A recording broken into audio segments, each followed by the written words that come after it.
Brittany, tonight, News4 Investigates has also learned the FBI believes the bombing was not domestic terrorism, and that will have a major impact on the money that Second Avenue businesses will get from their insurance. So we want to go tonight for Chief Investigative Reporter Jeremy Finley and what he's learned here about what the FBI is saying about this tonight. Jeremy.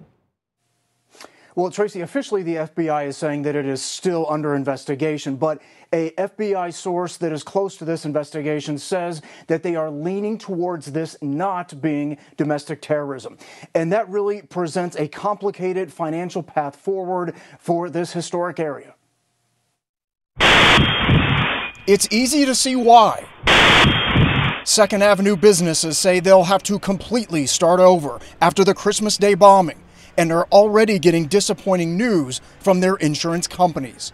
Our insurance is not going to cover a lot of the damages that we have.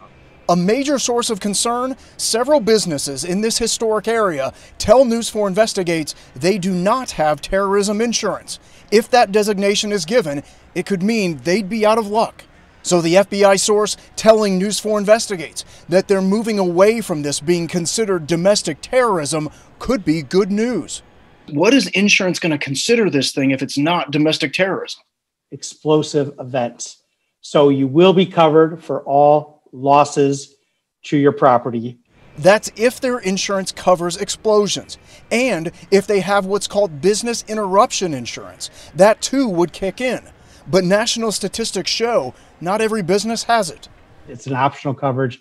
Only about a third of businesses have it. But certainly it comes into play here as well. And there's yet another hurdle. The major disaster declaration will help with emergency protection measures and cleanup.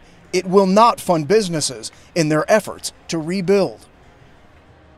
A lot of hurting people out there right now. Jeremy, I know a lot of people are wondering why this would not be considered domestic terrorism. Sure, Tracy. So the FBI has to meet certain criteria in order to develop and call something domestic terrorism, including the fact that they have to determine if it was intended to impact government abilities or to intimidate the public. But because the motive of this bomber is not readily known at this point, it is difficult then to show what the intention of this incident was. Tracy? All right, Jeremy Finley, thank you.